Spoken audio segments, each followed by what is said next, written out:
Captain's Log, Episode 67. This week's episode of the Beervengers podcast is sponsored by the Beer and Cheese Collective, located at 35-11 Ditmars Boulevard in Astoria, Queens. It's that time of year again. Time for the annual Goose Island Bourbon County brand stout release. Stop by on Saturday, November 26th for beer flights, food specials, swag, and of course, the new 2022 bottle releases. Don't be left out. Enjoy the eclectic array of craft beer, artisanal cheeses, and specialty grocery items at the Beer and Cheese Collective. On this week's Beercast, Captain, Huck, the Beer Wonder, and Cider Girl introduce 5 exciting pours, as well as everything we left out of last week's European travelogue. Everything we could remember, anyway. Also, I want to announce a trigger warning for anyone who has suffered the traumatic loss of a sacred garment earned by drinking 420 unique beers at a legendary and beloved New York City institution. However, if you can make your way through it, just know that you're not alone. Remember to like, star, and subscribe whenever that feels appropriate. And send us your emails at thebeervengers@gmail.com if you have any questions, suggestions, or if you just like hearing us talk about you on the show. And now, without further ado, please enjoy episode 67, The Beervengers European Vacation Volume 2, or Cider Girl Saves the Day. We're the Beervengers, Beervengers, Beervengers. We're the Beervengers. Welcome to the Beercast, everyone. Coming to you from an undisclosed location in Astoria, Queens, I am Captain Porter Brown Stout. And coming to you from an undisclosed location in Fresno, California, this is the Pale Male Hophead Huck. And coming to you from an undisclosed location in the County of Kings, it is I, the Beer Wonder. And coming to you from an undisclosed location where the sun never stops shining, it is I, Cider Girl. And we are The Beervengers. Beervengers. The Beervengers. The Beervengers. We're the Beervengers. We're the Cheers. Beervengers. All right. We're the Cheers. Beervengers. All right. That's like Cheers. that's Jers. All right. Can we all hear each other, everyone? It's all good. Yes, We're here. We can. Okay. We Sorry, can. we had some technical problems. This is not because this is the second part and we're all a little buzzed from doing part 1. We Cheers. are here to do part 1. Part 2, we did part 1. We're doing part 2 to tell all of you all about the Beervengers European vacation. We have new pours. We have sent the new Beervengers on their way. And so it's just the 4 of us. I'm going to apologize in advance for this whole episode. So I know you're not supposed to apologize for your performance in advance. Like, you don't walk into the room and you're like, I'm sorry. But, like, I'm just throwing that out there. Okay. Not only did we have an excellent session prior to this, but we also had an excellent 12 to 14 day session of drinking, which may have set us all back in life, just in general, in the best. I mean, way. it's sometimes you're looking at things as a what is it a feature or is it a bug? Is the bug actually the feature? Is it the wind? Sometimes you're the windshield, sometimes you're the bug. You know, time's a flat circle. Wow. So Do everything, turn. I'm just going to jump on in here. So I like to post along the Facebooks Yes. for every day of our journey. Mhm. I noticed that. So You did a wonderful job of curating Right? I that. started off on the Yeah. first day. We're in Bruges. Here's what we're doing. La-di-da-di-da. By the third day, I couldn't recall where we were anymore. I feel like, again, feature, not a bug. Feature. Yeah, Because that meant we were here's- having a good time. If you're on a beer and wine based tour and you have distinct memories, perhaps you were not really didn't try doing hard it. enough. You didn't do it correctly. Yeah. Like, Exactly. you didn't fulfill the requirements of the trip were not fulfilled. So, Speaking of Well, we're being kind of Yeah, go ahead. I think you were going to you were segueing know to where the I'm same going place with I this. wanted to segue Yeah, to. exactly. Yeah, I mean, I Because think we're we've teased it all enough. You're going to be hearing a lot about all the details, or at least the ones we could remember about our tour for Europe. But Huck, what do you think we need to do? Let's have a beer. Thank you. Yeah, let's get to Get the to the pours. pours. Sure. All right. Is it Yes. too much to ask? That you want to go first? No, I just want a beer. Yeah. I don't Well, I have think to we go all want first. I beers. just would like a beer. Well, Cider Girl's Then here that- with us. Cider Girl, why don't you just tell us what you're drinking tonight? That would make a lot of sense. All right. Sure. So if anybody listened to part 1, bless you. And I had a beer, and it was a big deal because Cider Girl had a beer. It really Cider was. Girl has gone back to cider after that. So I have for Baby my steps. enjoyment here, I have an Ace cider. They do hail from California, and Oh, yeah. this is the mango, which I have actually never tried before. Oh, okay. Ooh. Okay. So Ooh. let's give Nice, it. lovely Let's give crack the there. old. Oh dear, and we're getting some. Oh my! Oh, there's a poor situation. Got all the happening here. sounds. Yes, this is some ASMR. We could market this as an ASMR Yeah. podcast now. Is that like a pineapple-y thing going on there? Oh, perfect pour there. I know, gorgeous, Yeah. fluffy head. Nice color, huh?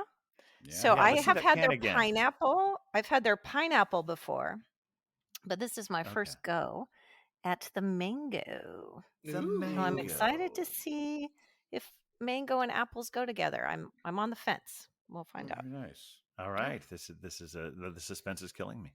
Yeah. All right. Now Which it's one like, of us? I don't know. I don't know what order. I like. We I can't be feel we like polite. we're. You know Captain, what? please tell us thank what you, you're drinking. Captain. All right. All right. Captain. Well, Huck, make this mine is multi-layered, and I hope I don't spend too much time in this because I know you guys are thirsty too. Thank you. So Thank we you. went to a place called Kugelbauer, and I got this wonderful glass there. Oh Mm. yeah, you that can was see it. fun. And so I'm going to pour it into this glass, but I'm really excited about this. We spent a lot of time on part 1 talking about our trip to the Delirium Tremens facility. That's true. And the other day I was at Triborough Beverage, and I found this champagne bottle of Delirium Nocturnum. Woo! It's a big glass. You can see it Ooh. next to my head. It's big.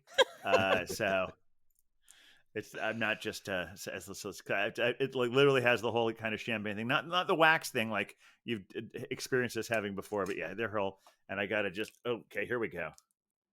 There we are. Ooh, Ooh, look oh, at that. love that bless sound. that. And here we go. Gonna fill up. This is a half-liter glass that I'm pouring into. Wow. Oh boy. I'm glad to see that made it And home I- successfully. In one Yes, piece. it Yeah. did. And Nocturne is their dark beer. It's You very love. very heady, but plenty of time to let it subside. But there Woo. is Oh, beautiful. my Kugelbauer, and let's bring up the bottle here as well. So this is all right. Wow. Right on Oh, theme. gorgeous. On Here we theme are. today. A That's plus. the biggest head I've ever seen. That's what she said. Awkward. You're Well, welcome. All right. I mean, while I let that settle, I think what do you boy. say, Huck, Beer Wonders, Huck. fight it out. Huck, make it happen. So you are I'm earlier not in the on world than I am. theme. I should be drinking Belgian beers Yeah. or German beers, but I have got a beautiful California beer. This is called Bony Fingers. And Fingus. I've gone to this brewery before. This is Moonlight Brewing out of Santa Rosa, one of my favorites out here. Bony Fingers is a dark lager, but it's an imperial dark Oh, lager, yeah. and that's about That's the 8%. So let's take a look at this beauty. You're going to see some good. Oh, wow. Oh, that's lovely. That is dark as night. This is Imperial Dark as Dark my soul. Lager. Wow. Yeah. Hot patootie. I've had the Death and Taxes is a beer. I don't know if I had it on the show, but it's kind of one of my go-tos out here. And this is sort of the imperial version of the Death and Taxes, which is a dark. Oh, that's Oh, really nice. nice. Yeah, it looks great. Yeah, Good can art, Bony too. Fingers. Appropriate The to name doesn't the even fit spooky on season. the screen. Yeah. All right. So we go All right. to the Beer Wonder. All right. Yes. What do you have, Beer Wonder? Well, here's the thing, Captain. I've been learning from you in all of this time. There's this process of where you let a beer exist for a longer period of time. Sure, cellaring. Yeah. Yeah, exactly. And so, for the very first time ever, we may be making a journey to Going to the Wonder Cellar, yeah. Come high water or hell, yeah. Never done this before, but hey, we're all in store for an interesting beer from the Wonder Cellar, yeah. Perfect. amazing. And you know what makes this even better is that this is a Sponsored pour. It is. It is. It is from We've- the Beer and Cheese Collective at 35-11 Ditmars Boulevard in Astoria, Queens. It's a very exciting moment, everybody. There's a lot happening here. Okay, Where don't I know if we also got today I was there this afternoon. I stole this Delirium Tremens can- coaster. priorities. It's cardboard. I'm sure they have plenty. Well, this is from our friends at Oxbow Brewing Company out of Maine. Yeah. This is the Super Saison, which feels on brand for a superhero themed beer cast, Podcast. whatever we're calling ourselves. It is a farmhouse ale with a production time of 8 weeks, and it recommends that you keep cold and enjoy within 1 year. Well, the production date on the bottom of the can is 12/14/21, and we are recording this within a year, which means it's ripe now. So let's Perfect. let's see how this works. Well, All right, it here we sounds go. fresh. It does. Well, it sounds cellared, let's be honest. Sure. It still is bubbling up there. Yeah, Oh, see yeah. an amber color there. Yeah. Nice and foamy. Nice head. Sure. Mhm. All right. It's All right. pretty. So I guess we're all poured. So I think it's time for a hearty prost, everyone. Raise your Right on. glasses. Still got lots of head there, obviously, but that's Yeah. Drinking that's part of my friends, yeah. journey. Prost. Prost. Prost. Ooh.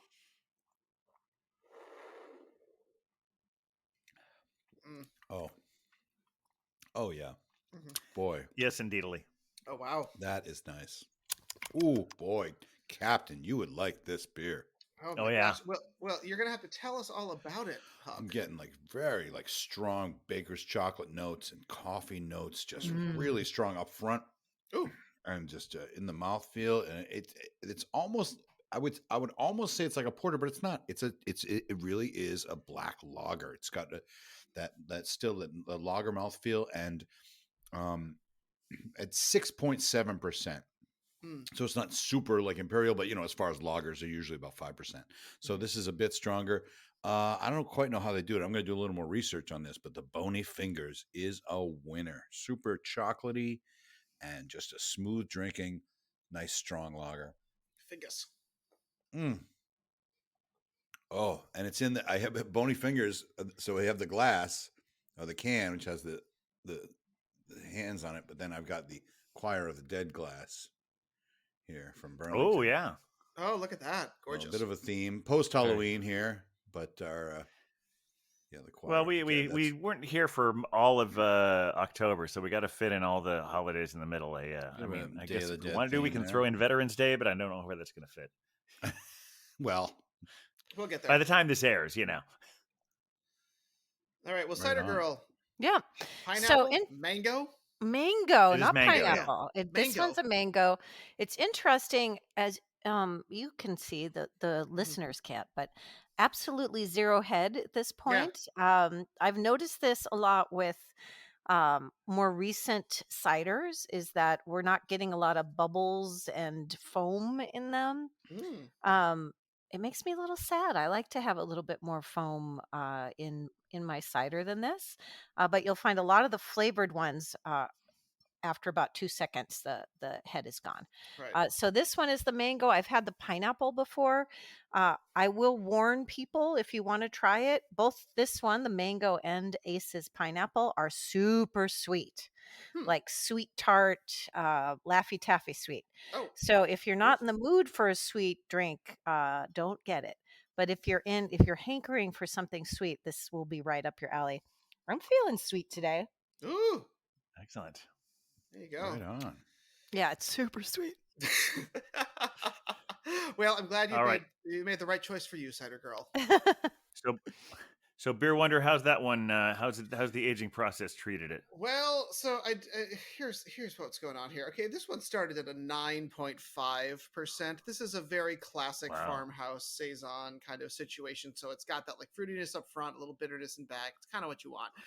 But this is a can conditioned beer, so the aging is meant to be a part of that. And basically, when you're can conditioning a beer, just as a reminder, we add just a small amount of sugar, yeast, right at packaging, and that kind of helps create a little bit more carbonation, and it allows the beer to last a little bit longer, which is probably why the beer was literally jumping out of the can when I poured it in there. It is bold. I think this 9.5%, we may have rounded up to a 10. We might even be closing in on a 10.5%. Wow. I believe we could go for 11 if we were feeling really spicy, because this beer is strong and I feel it already. So, All right. Excellent. So get ready for a weird episode with the Beer Wonder. I'm a little jealous. Mine's only 5%. You could always open another one. Do better. Well, that's true. Yeah. I mean, who knows how long this is going to take? We can always bring in another one. Yeah, it's interesting. Mine is the head is finally subsiding, which I really like, just because that makes me feel more comfortable drinking, but also means that I can show the glass, and you can really see the wonderful artwork on it, and you can see that this is a tower that we all climb to the top of. Starting a wonderful experience near the end of our trip. Yeah, like the next to last day, I think. Yeah. But from the Kugelbauer. Yeah, I would love to briefly bring us back to the beginning of our trip. Okay. Sure. Yes, let's do that. I just wanted to talk about this beer for just a little bit, just like the Nocturnum is it's funny, like all the deliriums, when we first started seeing them in America, they just seemed to be they were all like, oh, there's such a high ABV. And this one it's a very potent beer, but it's 8.5%. Which probably, to have a beer this big at that high of an ABV after that 11% quad I had last week, or in our world an hour ago, that's probably for the best. But yeah, it's nice. It's got those Belgian spices, some of those stone fruit things in there, and it's reliably very good. All right, you were saying, Beer Wonder. Please. Well, no, I did want to just take us back to the beginning before we got to the end, because I feel like for those people who may have no idea what we're talking about, it's probably worth explaining what this whole thing was. I think that's a wonderful idea. Mm-hmm. Yeah, if I could start. Yes. So we went with a group called Go Ahead Tours. Also, EF is another one of their names. Yes, they're EF, not a Go Ahead Tours, sponsor. Yeah, not a sponsor. They could be. But they could be. Yeah. Hey, if anyone out there wants to send the Beervengers on another Go Ahead tour, we'd be happy to go. Anyway, they Hophead Huck and I have gone on many of these tours, and we really loved the idea of going with the other Beervengers. And it was just so happened that Go Ahead has a tour that is beer focused. And so how could we skip that opportunity to explore Belgium and Germany, beer, wine, and chocolate, and French fries and waffles and, and everything. Lots of other good stuff. Yes. Lots of my meats. memory about how this all got started, I think Huck was the one who found it, sent it to me, and we'd been sitting on it for a bit, and then you were moving to Fresno, and I said, like, what was that beer tour thing you sent me? And you sent it to me again, and I mentioned to you the night we were leaving, and it seemed like a good idea, but then Cider Girl pulled me aside and said, keep bugging him about that. make sure you stay on him, because we should do that. And so I took that advice, and so we all went on this tour together, the six of us, and as we mentioned, the six others. Should we talk more about the other people we were on the tour with before we get into the full on travelogue? Well, we had the triples. We can have them, the triples, Triple we Dawn. Mentioned the triples, and, Deb. Lady Triple, I suppose. Deb, that was the couple that was with us. Very nice people, super nice people. Really, and wonderful. another couple that was with us was the man and woman. He was Beer Me. Yes. Beer Me. Joel immediately chose Beer Me for his Beervenger name. He knew his name right away, and I was thinking it was like Thor's hammer. Like all he had to do was hold his hand out, so his magic power. The can of beer would fly to his hand. Beer Me. I don't think we ever came up with a name for Tammy, did we? His lovely wife Tammy. She was. I had Night Nurse. Something. Oh, I like that. Night Nurse is a Marvel character. Yeah, it is a Marvel character, and she is a nurse. Yeah. She did help some of us who got sick on the tour. Yes, that is true as well. So yeah, that's the downside to everything. Yeah, we could call her the right nurse. We'll just come up with that. Yeah. And then who else do we have? We had our host. Yes, our host, Kitty Creek. Yes, Kitty Creek, I believe. Yes, Kitty Creek. Yeah. She went by the name of Cat, and she loves cats, and she had told us at the beginning that she'd just unfortunately lost a very elderly cat that she'd had for many years. Right. And she loved the creek, so Kitty Creek just seemed like the perfect name for her. And then we did, of course, have two solo travelers. We had Space Coaster, who unfortunately her adventures were cut short with us, but we enjoyed getting to know her. Not every Beervenger can make it to the end. No, from what it weighs down, she's okay now. But yeah, she unfortunately had to cut her. Yes.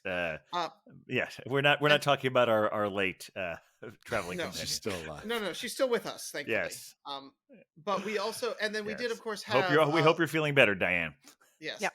But most importantly, we did have, I believe her name was Leader Lady and the Wonder Pug.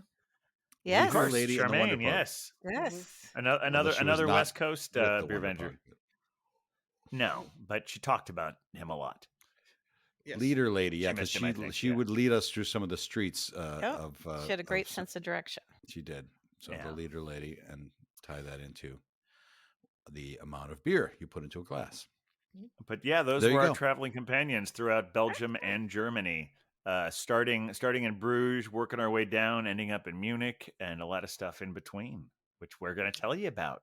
Yeah, and I thought the first night they were such good sports. So I just wanted to thank them, but for being good sports. Yeah. Yes, absolutely. They were kind. Now, we flew in from California. We had a very long trip. And we actually flew to Munich and then to Brussels and then drove to Bruges. And I figured, you know what? We're just going to go to dinner and call it a night. Oh no, that was that not is not what happened. That did not fit on with my jet lag plan.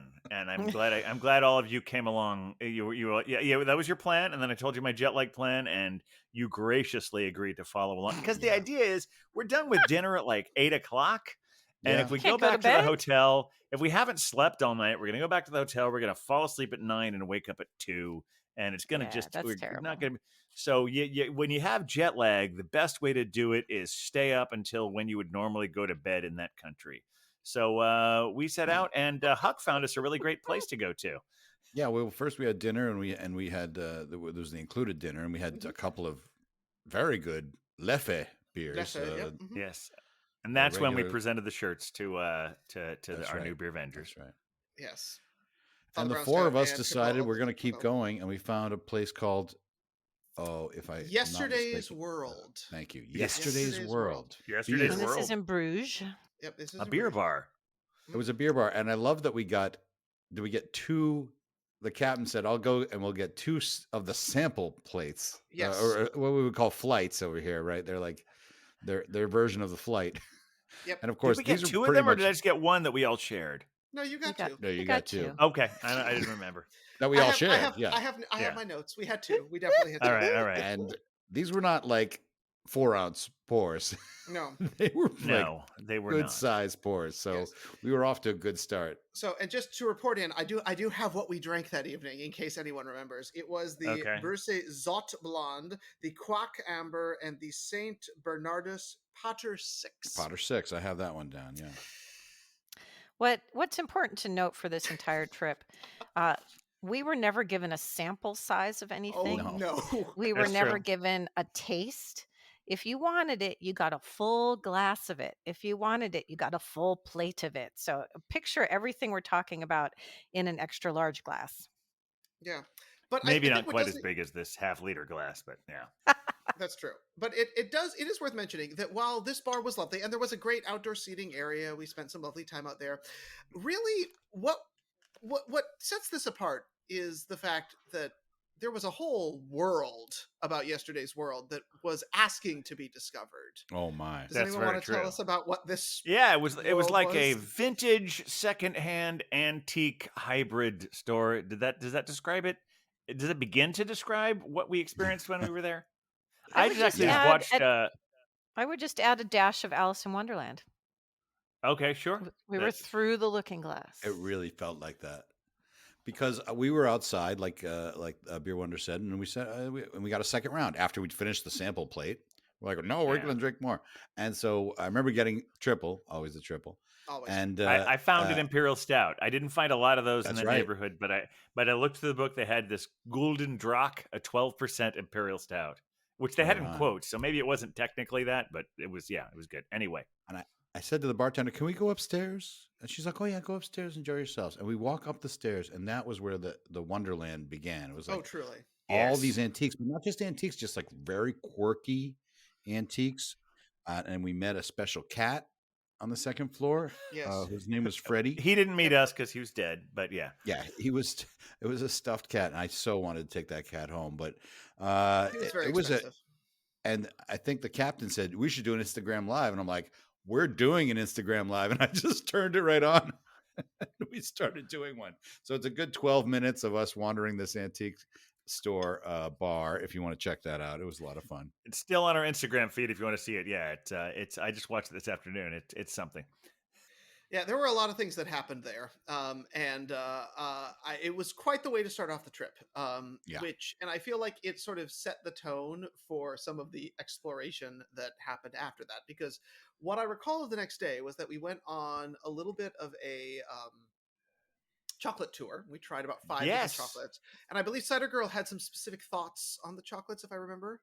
Yes, so we were exposed to all levels of chocolate, according to our tour guide. We started with what she considered the common chocolate that you would maybe get in the airplane, the stores before you get on the airplane.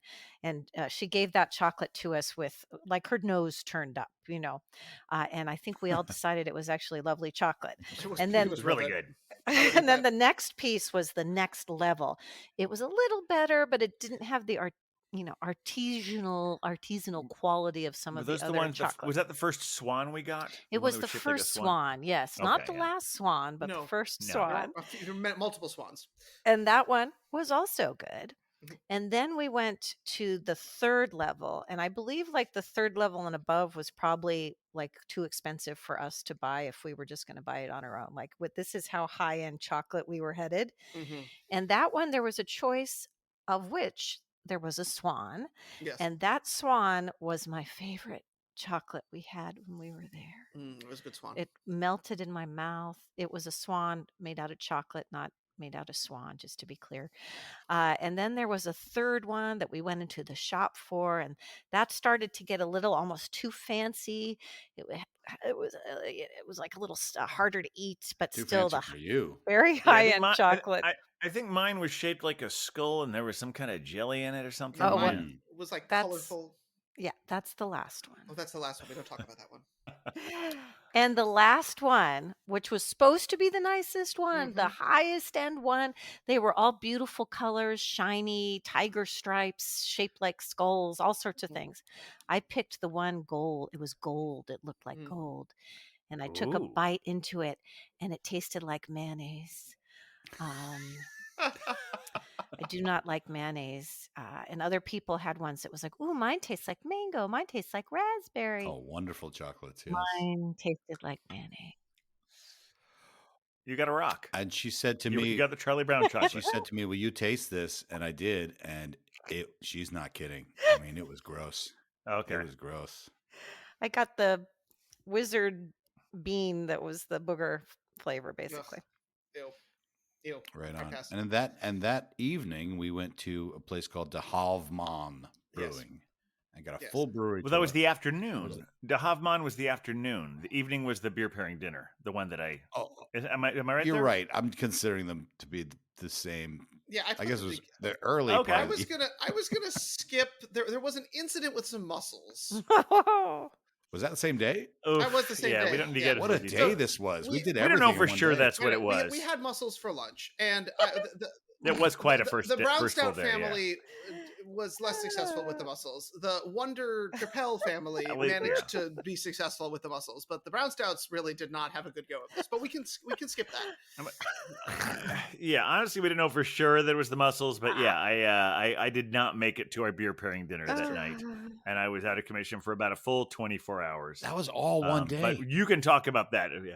That was all one day. Yes. I mean, we drank so much beer that day. We drank a significant amount of beer, right? Because we did the mussels, and then we went to like the Wall of Beer, and then we went to the Halfman. We went to the Wall of Beer, and we had 2 different flights there. We had both the local and the strong flights. That was 8 different beers to taste. Yes. So we did some important investigation there, and then we did eventually make it to our first brewery tour of the Misadventure. Yeah. we tried to go to a different one, but they were closed. Yeah. What was the other one? Because Huck had a thing where he was like, yeah. We might be getting a little too into the weeds here if we want to, unless you want to do a 4-hour version of this. But I feel like the Half Moon was was our first brewery tour, and I thought it was great. It was an historic place. Who besides me did anyone figure out what the Half Moon meant? Yeah. It's like half moon, right? Half moon. But I was halfway through the tour and I realized it. You know, it was the picture. It's right there on every the logo. Everything. I know. Yeah. There's on a the picture on the before we even walked into the place. You have it here on this. You'd had some beers. There it is, right there. It was all good. The Half Moon. I was like, I get it. Yep. It's the Half Moon. Yep. Lovely brewery. Their triple was to die for. We talked a little bit about it last week. So much. Yeah, that's the one where always the triple got his name. Exactly. Very important. I have notes. Always a triple. Yep. I have actually notes of that down here. And then we went off to our beer pairing dinner. Now I do want to ask, Beervengers, when we think of a beer pairing, we're like going somewhere to have a beer pairing, and you're going to be presented with beers to drink along. What are you expecting? Like, what's the quantity of beer that you would want in that experience? Maybe just like a little sample would be fine. I mean, I want more than that, but yeah. But like we'd expect, like like a little ouncer thing. What were we being served at this dinner? Ideally, yeah, we were being served basically 12-ounce pours for each course. You're making me so sorry that the muscles turned on me at that point, because I would actually love a beer pairing dinner with all 12-ounce pours. That just sounds amazing to me. The other thing I always enjoy when we go out and do these sort of things is I like hearing, this is a tripel, and we use these kind of hops, and it's from. I love the details. I have in the past read off the details from menus for all of you while you're drinking and stuff, and so they give us these huge pours of these beers, and then you guys kept asking, oh, well, what is this beer? Where is this beer from? Tell us about this beer. And the waiter was like, that's the brown beer. The dark beer, yeah. It's the dark beer. And we're like, yes, but we didn't get a lot of details. But who makes the dark beer? It's the dark beer. Yeah. So we'll never know. We'll never know. I must admit, although I tried to keep tabs. I don't remember what we had there. I think it was the Half Moon. It was the Half Moon's beers. Well, we never got clarification on that because they literally said the one thing that we do know is that we did have an excellent creek there. Yeah. And that it was a really traditional creek. It was very sweet, and many of our non-beer lovers on our group actually really enjoyed that beer, if I recall correctly. You are correct. Yes, everyone from Cider Girl to Cat to Deb. And that was the dessert pairing. Was the creek the cherry beer. Yep. That was very good. Yep. So with that, we then roused ourselves the next morning and got ourselves on. You did anyway. Yes, we did, because unfortunately the captain was sidelined. Yeah. This was the captain's day off. We each had our own day. Yes, exactly. Oof, 3 of us anyway. Yes, but, talk about while I was hanging out in the hotel, letting my digestive system repair. Oh yes, how everything that happened that day. We went to a place called Ghent. Yes, Ghent. And in Ghent, we went on a lovely walking tour with a charming gentleman where we went to a pairing experience where we were served hard alcohol at 10:45 a.m. Yeah. Which, here's the thing, don't knock it till you tried it, first off. And I'm experiencing so much FOMO just listening to it again. So Tripel, always a Tripel, and I both went for the straight up 35% alcohol because that apparently is the life that we've chosen to live, and respect. And it was good and burned. But Cider Girl did go for something a little bit different, if I recall correctly. Yeah, I had a little almost cocktail at 10:30 in the morning. Yeah. And I'd like to say I could tell you what kind of alcohol was in it, but I don't remember. But it was really good, and it had flowers floating in it. Yeah, I believe it was an elderflower. It was recommended. Elderflower it was liqueur, a unique local experience. It was beautiful. It tasted great. Yep. And I don't remember my name. I had water that day. Yeah. But we did have beer because we went to a place called Groot, where we had Groot beer. And if you know your beer history, we know that before hops became the main source of flavor for beer, there was something called Groot, which was a series, a grouping of herbs together. That was where beer flavoring came from. And this brewery in Ghent had decided to go for that old standard of making that tradition, which is completely not done. Yeah. I mean, it's not done anywhere as far as I know. And it's a new brewery, a craft brewery, where they use the Groot instead of hops. Now you can tell when you drink them that something's missing, but I'm glad they did it.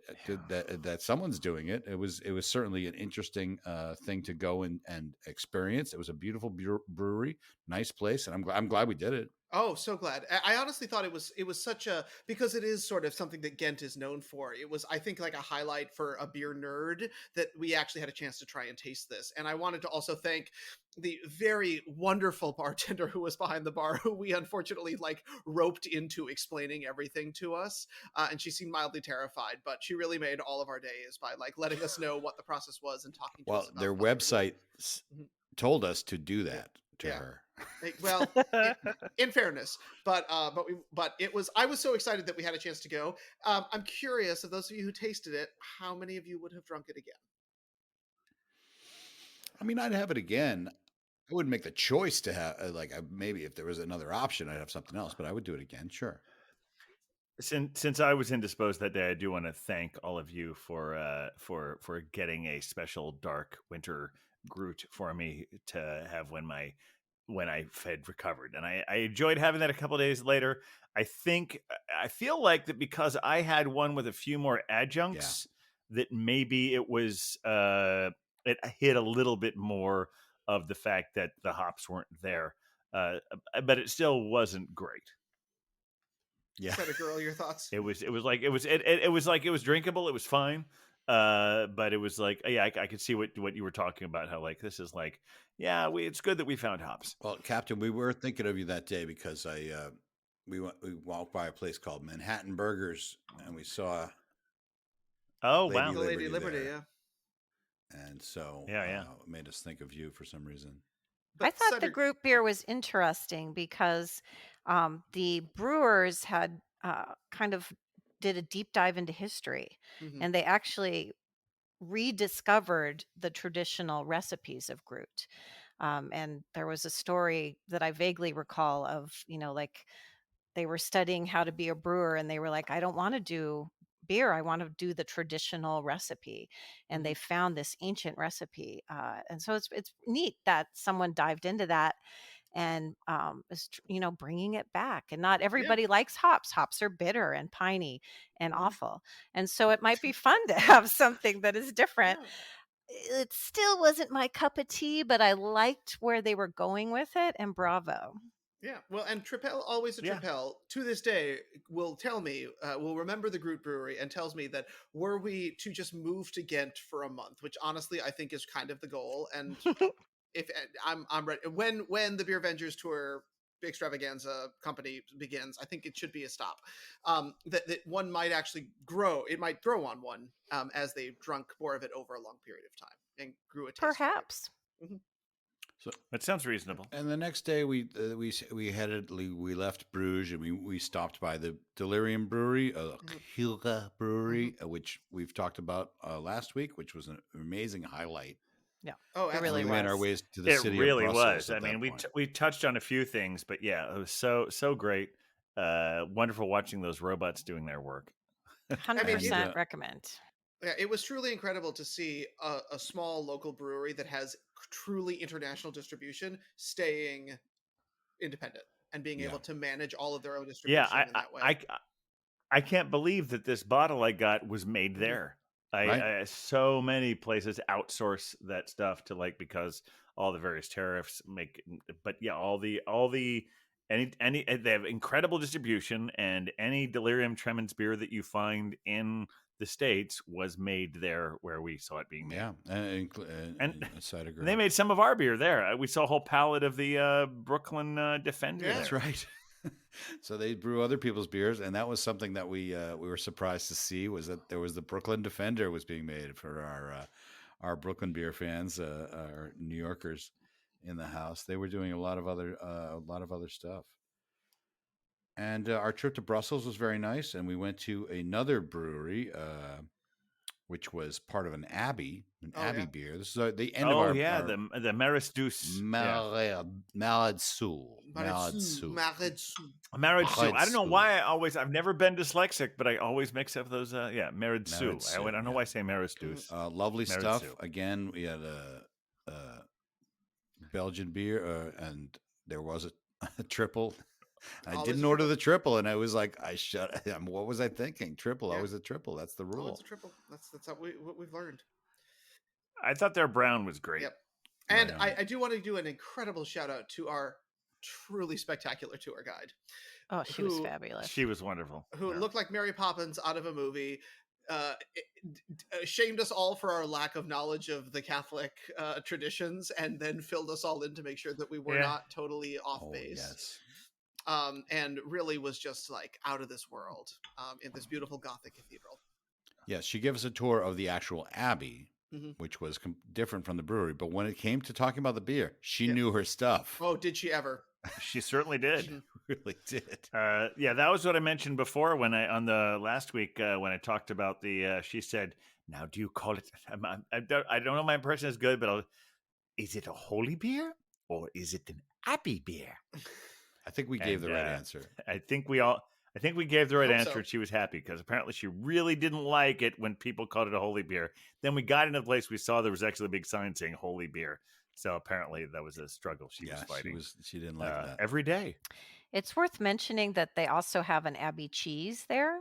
True. Ooh, and we got to sample the cheese, and each got almost a half a wheel of cheese to try.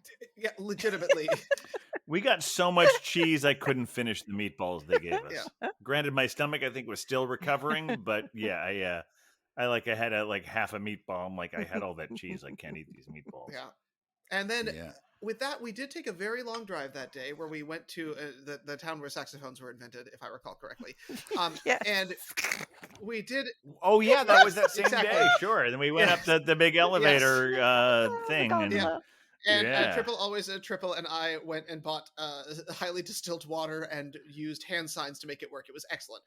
But that day we did end our time at a brew dog in Wiesbaden, Germany.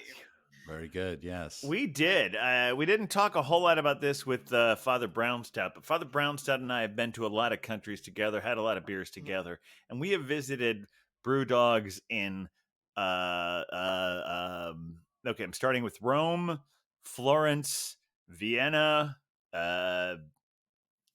and Brewdog opened a place in Ohio 2 hours from where he lives.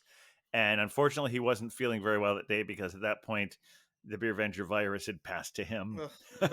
And he was not able to join us to go there and hang out at this. But yeah, we did visit the Scottish brewery Brewdog in, what was that city? Wiesbaden. Wiesbaden. Lovely place too. Very nice, super friendly staff. It was a great time. Yes. I do also want to note that I was able to, and this has been a mild lifelong dream of mine, drink a Kolsch that we think was potentially geographically protected. We're going to argue that. I'm not sure, but we're going to say it was. Okay. This was another issue with our tour because we drove essentially through the city of Cologne. Yeah, exactly. And we did not stop for a Kolsch, and that was a no-no. So we could again we can do better. But it was in an appropriate glassware in theory brewed hopefully within the geographic confines of Cologne, which would make it an official geographically protected Kolsch, and I enjoyed every second of it. Also, always a Triple and I, for the first time in a very long time, had leafy greens, and we were both very excited about that too. Which was the exact same meal I'd had with Father Brownstout a month ago at the Columbus Brewdog. It was the exact same. Well, I had eaten it. He had some. Actually, no, you two had what I'd had at the Columbus Brewdog. Cider Girl, Hophead Huck, you had the thing that my dad had in Brewdog in Columbus. So yeah, they're consistent. They're consistent with their food menu, but what's also really cool is every time Brewdog opens up in another city, they will have the Brewdog beers, and they always have a number of guest taps. So if you're in Rome, Florence, Vienna, Columbus, what's the name of that city we were in Germany again? Wiesbaden. Wiesbaden. They all have BrewDog beers and local beers, which is kind of cool. The next day, I feel like I should speak with authority on, because the next day was not about beer. That's correct. It was about wine. Hooray! Yes, accurate. Yeah. It was a lovely day. It was a lovely day. Well, I'm told this was my day to have the Beervenger virus, and I will say that I managed to kill it. You did, yes. So, and thank you for that. Yeah. So it was one rough day, but otherwise I was feeling pretty good after that. Yeah, the big hit of the day, we took a little boat cruise down the Rhine River. Oh, so lovely. And on the right, saw a lot of castles. Yep, on the right was vineyards, and on the left was castles. And around every bend in the river was another castle and another winery. And our tour guide bought us 2 bottles of wine to have on the boat as we were drifting down the Rhine. And the important in Germany to note, if you're having white wine, it's basically you ask for sweet or dry.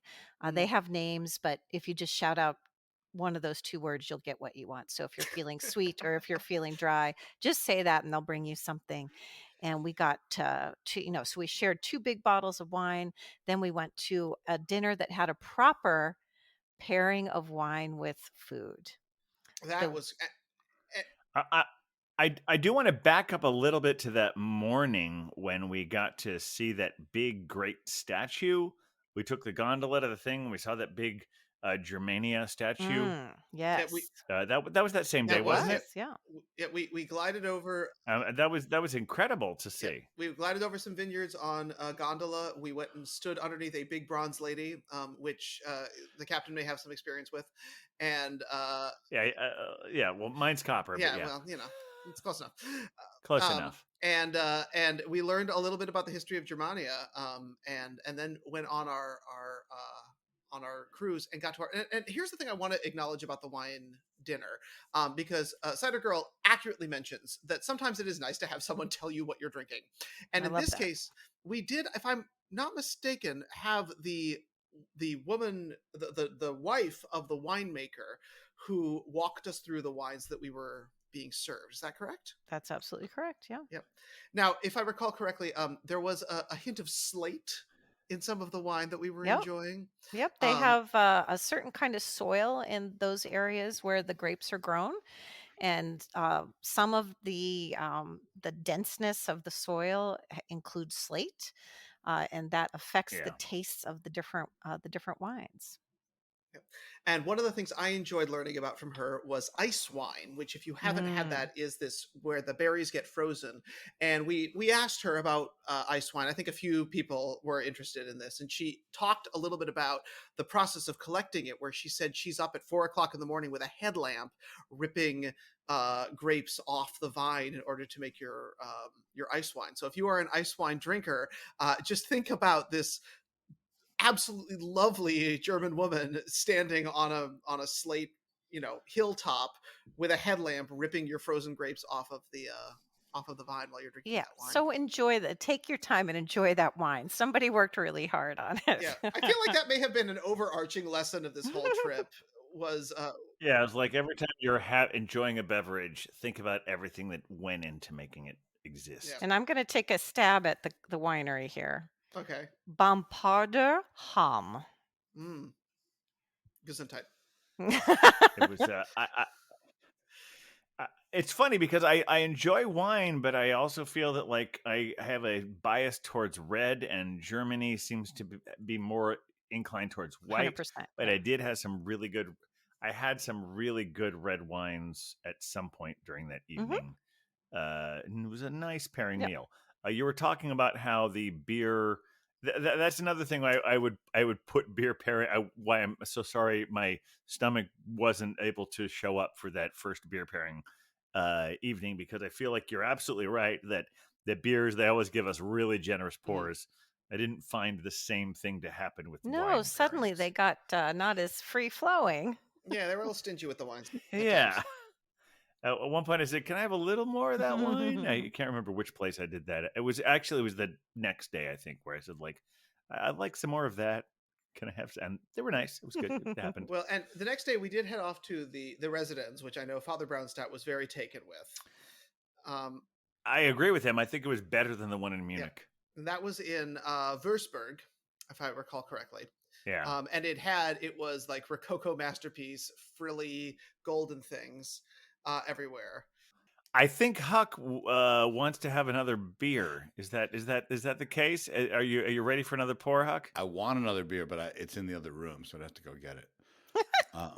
Okay. But I do want to mention we're in Germany now on our tour. We've left Belgium. Was that made? Yes, we're at the residence. We're there before we have another one of our wine pairing things. Right. Well, Huck, why don't you get your beer? Because I'm curious from Cider Girl, because we did have a second wine situation. We had a wine lunch in a basement. Yes. And I in these ones, these were like more specialty wines. Did you have specific thoughts on this part of the experience, our second wine meal? You know, that second wine experience, I just didn't have as much fun as the first wine experience. So I don't know if that colored my feeling of the taste of the wine. You know, when you have that perfect night and you're enjoying yourself, and then the wine just tastes that good, and then you go to the next place and they're also offering excellent wines. Yeah. But I didn't quite have as much fun, and I think it's because I just got a big pile of cheese for lunch, because the choices were sausage or nothing, and so they gave me a pile of cheese.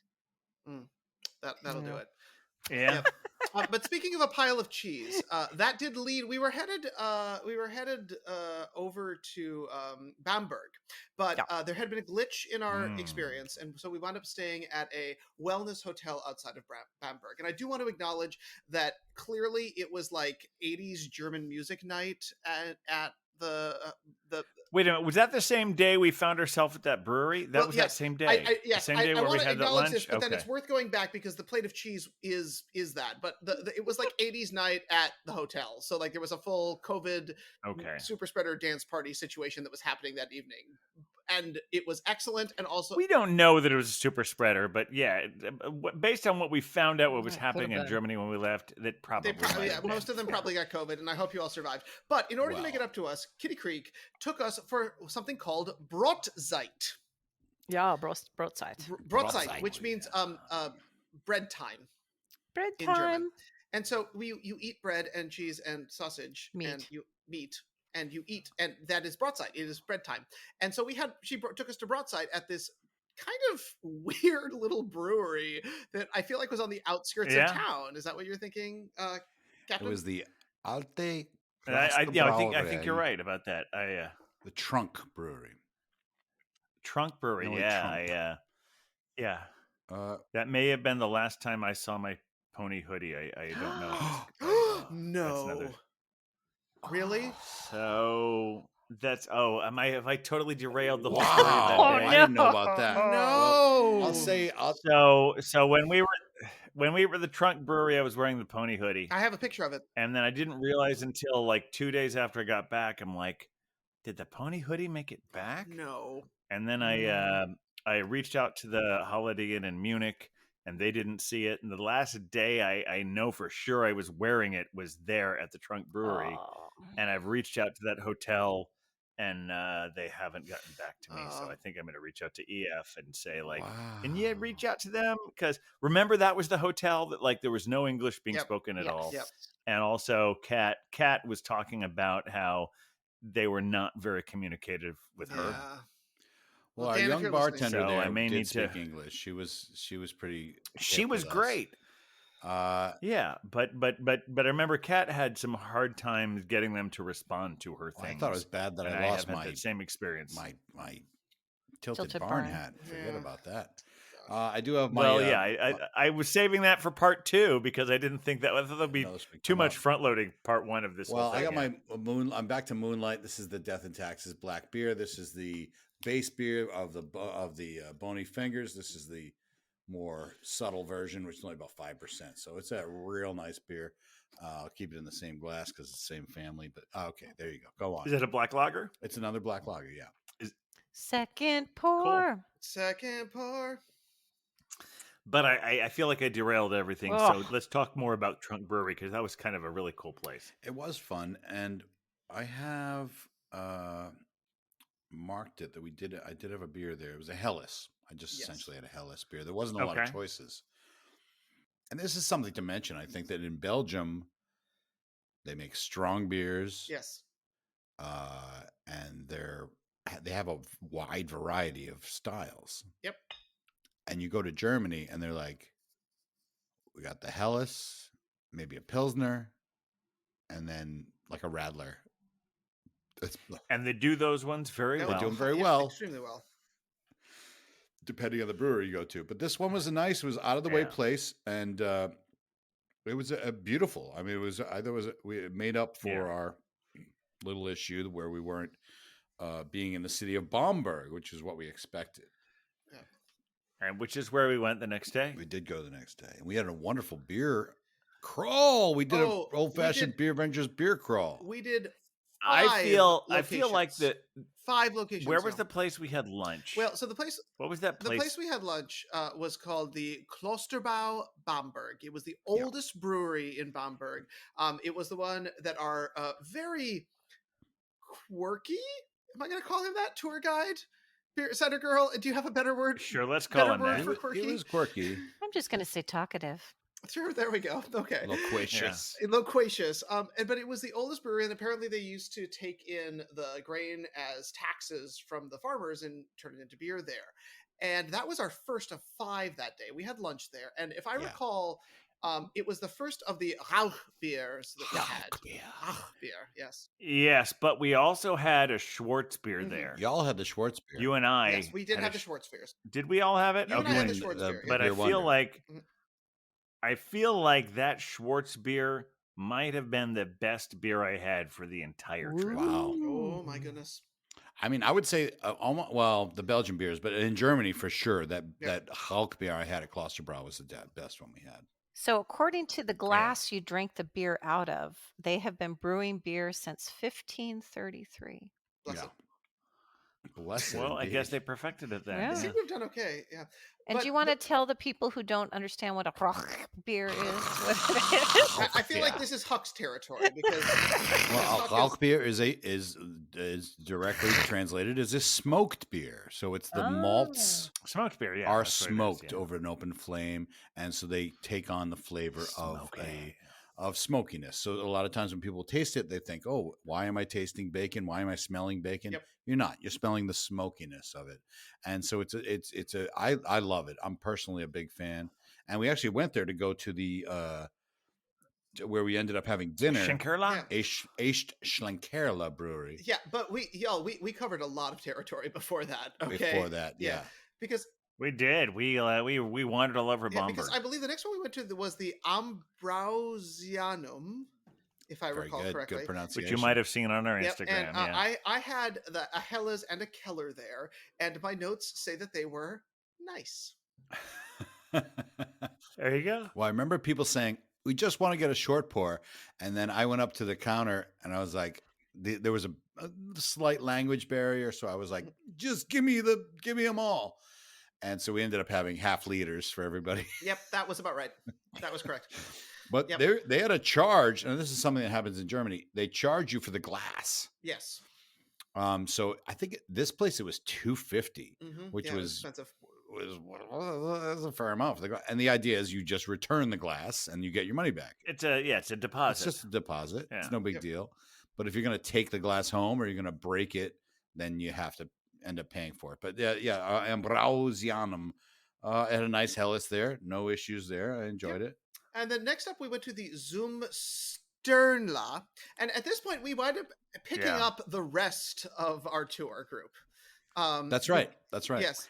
Yeah, we just ran into them on the street and said, "We're going to crawl. Come with us." And they're all such incredibly game. Yeah. They said, "Yeah, sure, we'll come with you." So yeah, we met Deb, Don, Charmaine, Joel, and Tammy, and they just came along. And for me, at least, and I think Cider Girl may agree that this was one of the more artistic experiences we had on the trip, because there was a legitimate, like, there was a spiritual moment for some of the other beer drinkers that were there, I feel. Yeah, well, there was a singing group. Yeah.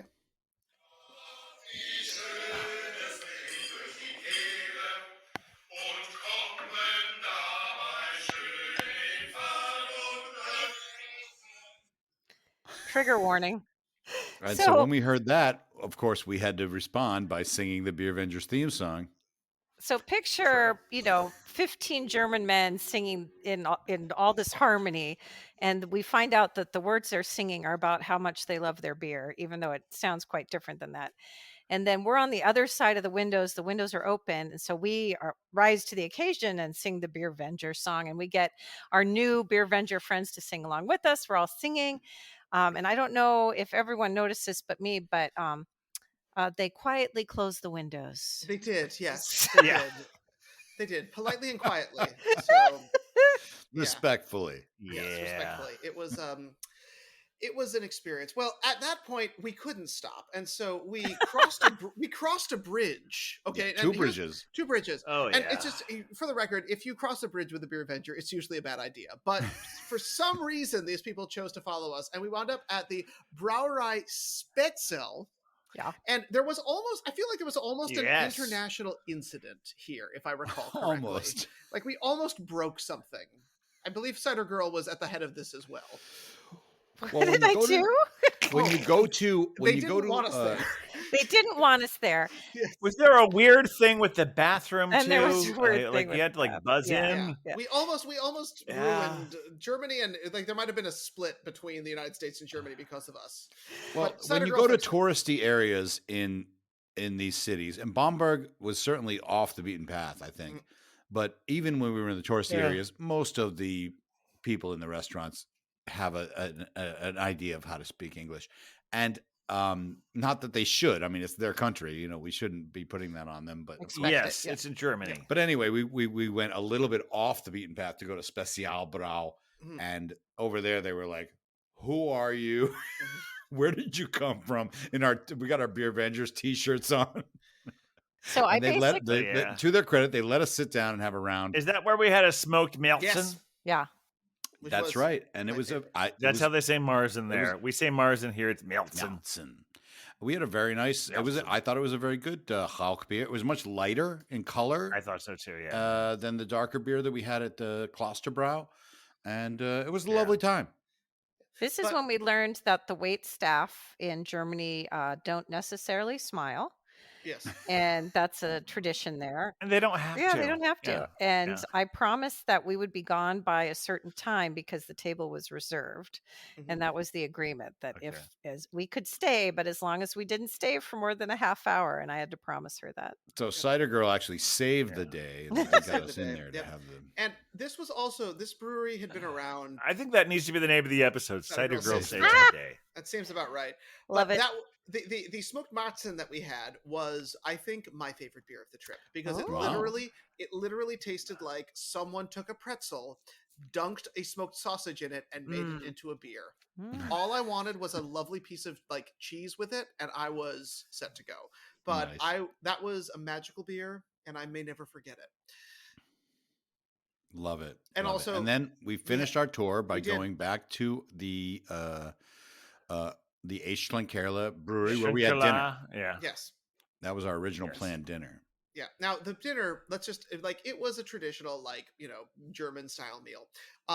And it included a pork shoulder. Now, when I say a pork shoulder, I mean it was half the pig. Big things of pig and gravy and some potato thing. That seems to be sort of the par for the course. It was excessive, and I loved every second of it. Nice. Yeah. It was gross. So that was Bamberg. We had a great time in Bamberg. And our final, we had our hop farm tour on our way to. That was so cool. Munchen. Yep. It was so much fun. Which was wonderful. And then we ended up our last Beervenger. We did another beer crawl in Munich. Yes. And now it started with a tour of I'll be honest, city. I'm not 100% sure what. But it did end up at the Andischer am Dom location, which was doing specific. Which, if we're really going to get into Beervenger trivia, when I was looking up to realize that Father Brownstown was on episode 34, I think that was the episode when Huck had an Ondex beer. Ondex, yes, I did have one. Because Huck mentioned he'd had Ondex on the... I got it at the Whole Foods in New York, yeah.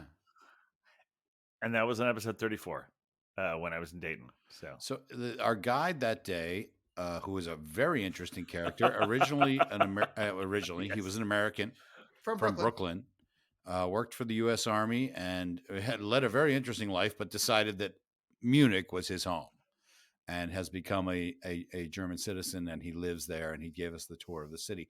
And he kept saying, we're going to a brewery, we're going to a beer hall. And I was like, which one are we going to? I was so excited. And it was a surprise. We went to the Ondex beer hall, which was delightful. It was 1455. It was delightful. We had 3 pours of different styles of beer and every pretzel that you ever wanted to pretzel. Yes. And their beers were strong, I think I had some food there, but I don't remember what it was. Yeah. Well, I did have a chicken salad because I was like, I can't have any more meat, any more beef. And they burnt the chicken. Yeah. Like, they're like, what is this? We don't know how to cook this. The Germans are not big on their poultry. They're more onto their beef and pork is where it's at. Beer Wonder, do you have any thoughts on that guide that we had that day? Or you don't have to. Was there something that we don't know? No comment. Okay. Sorry, I didn't mean to put you. Was there some? I mean, now I want to know. That's all right. I mean, he had lived a unique life and was adamant about it. The more we drank together. Yeah, and that was what was crazy. This guy came with us. His job was to take us on a tour and then drop us off at the beer hall. But he didn't drop us off. He hung with us for literally he wanted to hang with us. And then he walked a lot of people home. At that point, we said, well, we want to go to more beer halls, which we did. We went to the De Shore, Hacker Shore. We went to had a lovely beer over there. I think it was I don't know. I had another Helles. I had a Helles there as well. Yeah. And then we very briefly went to the HB place and then immediately went to the place across the street. Which was an Augustiner. And any comments there, Cider Girl, on that situation? I was really sad we didn't go to the Hofbrau house because there was an Oompa band and I wanted to get up and sing and dance and I wasn't allowed. And her biggest enemy... Kat embarrassed us for even wanting to be there. It was across from the Hard Rock Cafe, and she basically said that you going to the Hard Rock Cafe is the equivalent of me going to the Hofbrau house. And then all of a sudden, I felt that I had lost all hipster cred, and so I needed to leave immediately. But in our defense, we went to the Augustiner Brauhaus, which is right across the street, and we got to sit outside patio seating where we were essentially outside the door of the Hofbrau house. It was a lovely time, and Augustiner makes a lovely beer. If I could, it might be a good time to mention that I have discovered a cocktail while we were out and about. Oh yes, this is actually important. Oh yeah, I had the Apparel, or I have no idea if that's the right way to say it, but it's Aperol. Yeah. It's an aperitif that is very popular. Aperol. I think it's called Aperol. It is Aperol Spritz. Yeah, and they make it into, like a spritz, which is very much like a white wine kind of spritzer kind of thing you might have had in the 80s. But it's with this really interesting liqueur. It has herbs and it's a very floral, herby alcohol that's about 11%, and they put it in with just a little bit of like a Sprite sort of bubbly soda, and it's really refreshing and delightful. And it's great when a cider girl is out with her Beervengers and is tired of trying beer. And you were cider girl. I think that I think the Aperol Spritz is really popular when I was in Venice. I feel like Venice was a place where that Yeah, was I just was looking often it up, there. and a lot of people think that it's a Italian thing, but apparently Yeah. it might have started in Germany. It's a big thing in Germany as well. So, Well, Very yeah. after a night of important venging, which Yes. one does, we then went on Yeah. we went to a kind of like a capstone brewery that was not only an excellent beer experience, but also like a beautiful architectural experience. Ah, yes. Oh yeah, the Kugelbauer Yeah. place. Yeah. And a lot of the architecture was done by Mr. Hundewasser. Oh, I always forget that guy's name. Gesundheit. I'm sorry. Hunderwasser? Hundewasser? Yeah, Hunderwasser. Yeah. Hunderwasser? Now he's Austrian. We Hunderwasser? should point out, because I feel like Kat would feel that this was important. He is Austrian. He's not German. Okay, Yes. and he is this like, Yes. he's like He does not believe in straight lines. Yes, he does not believe in straight lines. His whole idea is around environmental protection. He believes that nature does not make a straight line, and so everything that we saw was sort of this wonderfully like curvy. I don't know. It felt like Dr. It was Seuss. so cool. Hundewasser is really correct, fun. yes. Yeah. Yeah, he does a lot of mosaics. He uses pieces of broken tiles, and he likes to take over architecture and turn it into something that is art, but also includes wildlife. So often there's a tree growing out of the side of something, or he adds, moss or whatever. And for this one, he had designed this tower so that you could overlook the brewing happening and see the countryside while you were enjoying your beer. I was at Kugelbauer Brewing. We mentioned it last week, but it's worth another mention. And something that I learned was, because we teach about beer, that they said they brew their Weiss beer, the Hefeweizen, in a week. Oh, right. Yes, I recall that. They said That 1 week it's ready. Yeah. And that's an ale. And Hefe, I learned that Hefe means yeast. Yeah. Now, I don't know why I never knew that. Now, I was quite taken yeast white by yeast wheat beer. Yeast wheat. Now, I was quite taken by the number of elvish beings that we encountered on this adventure. There were quite a few. Yeah, it did feel like we had entered some sort of like alternate universe where the elves took over and cared for our beer. It's an interesting world where all there were puppets and there were like gnomes and elves, and it's like we're talking about beer. Yeah, so this is not for kids. Yeah, it's a good time. There was a puppet who started a poem. Or not, based on Emil's stories. Maybe the kids are in part of it. It was the Disneyland of beer breweries, I think. It was, and there was another full day of beer because we went back to Munich and drank more. When we were at Delirium Tremens, I thought it was Willy Wonka World, but then I really felt that way at Kugelbauer. And again we left beer tickets on the table. That was Yeah, we didn't. Actually, we didn't, because we went up and we got second pours. Yes, we got our samples, and then we just didn't finish the beers, which is a beer. I wanted to have another beer, but I wanted to go to the gift shop to get this wonderful glass. We got the good empty, glass. Yeah. So it was an awesome trip, and it was great to spend time with all of you.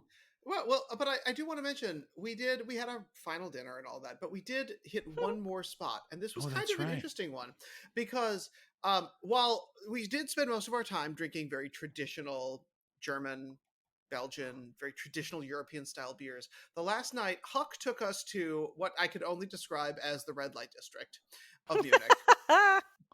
Just a little bit. Just a little bit to Tap House Munich, which is a traditional like craft, as we would think of it in the United States, a craft beer bar. I mean, yeah, it looked just... Well, yeah, because I was doing a search for it, and I was thinking we've been in Belgium and Germany for like 11 days. We've been a lot of breweries with a lot of traditional stuff, but we haven't really seen a lot of beer bars.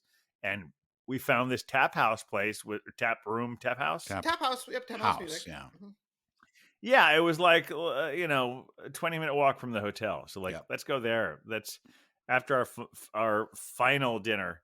I mean, that was the crazy thing. So many times our official thing we had for our schedule was like done at like 8 p.m. I'm like, but we don't just wanted to go back to our hotel and sleep, and so we went to this place. It was great. Yeah, real nice place, and it was very reminiscent of like a beer bar you would find in New York or somewhere else. We felt in the right States. at home. Yeah, it was like an old school American craft beer bar, which was very cool. It's telling that the name for the place was in English. Yep, that's fair. And the staff was very open to us being American, and was very friendly. And but the beers in general were German, but they were German craft beers. So I know you could speak to this, Beer Wonder, about the beer you had. Yeah, I had what was a German take on an American style IPA, and honestly, it was good. Like it was respectable against many beers I've had here in the States. So I mean, they weren't being terribly creative, but they were doing an excellent job of the style. And I thought it was sort of an interesting way to round out what had been a 12 days of beer drinking, with something that was very familiar from home for me. Yeah, it was a good time. And what did you have, Cider Girl? Do you remember what you had that night? I had one of the Creek beers. Oh, you went for the cherry beer. And I think Father Brownstown was with us as well. Yes. Yep, we had the same They both had the same beer, yeah. And I got to say, shout out to Father Brownstown. And I had a black IPA. Fine. Whatever. I was going to be like, no one asked you, I didn't mean to interrupt you. No one gives a fuck what beer you had. I'm talking about Father Brownstown. I do want to give a shout out to Father Brownstown, because this man is not a young man. No. I don't want to say his age, but I will. He's 80 years old. 81. 81 years old. If I was 81, I'm telling you, I'm not even leaving the house. This man walked all over. We could barely get Germany. You to walk from a few. He walked all over Belgium. He stuck with us to the very end. Went to the beer bar with us at the end too. Mm-hmm. And shout out to Father Brown. I mean, that is some great stamina and great energy that man has. And I'm so glad to have gotten to know him better and to have spent time with him. So thanks, Father Brownstown. Really, more power to you. And he also got the Beervenger flu. He did. Or whatever it was, the Beervenger stomach virus. Beervenger virus. Yes, he got it. It was me, him, and then you. Yeah, the three of us, and he powered right through it. Mm-hmm. It took him out for a day. He slept on that bus. He was back the next day. He had to sit on the bus all day. It was that was the thing. That's the other day thing. I had it. I got to stay in the hotel. You and I both had that. To go through it on the bus, where we were able to stay. It was not a travel day, so we just kind of stayed in our hotel rooms. Father Brownstown had to get on the damn bus with his stomach virus. He was right when we were at the Meridsu Abbey. He was just on the bus, and I brought him. I brought him some. He did not have the food or drink. Yeah, he. I mean, I mean, God, the more power to him. I hope to be that much of a Beervenger at his age. Yes. You think I'll make it, Cider Girl? Yes. That's very optimistic. But yeah, anyway, I had a black IPA, so that was a thing, and I don't need to talk about that anymore. I tell you what, though, to have a black IPA in Munich. In Munich. Yeah. Do you remember the brewery? Did you have the Frau Blucher brewery? Did one of us have it?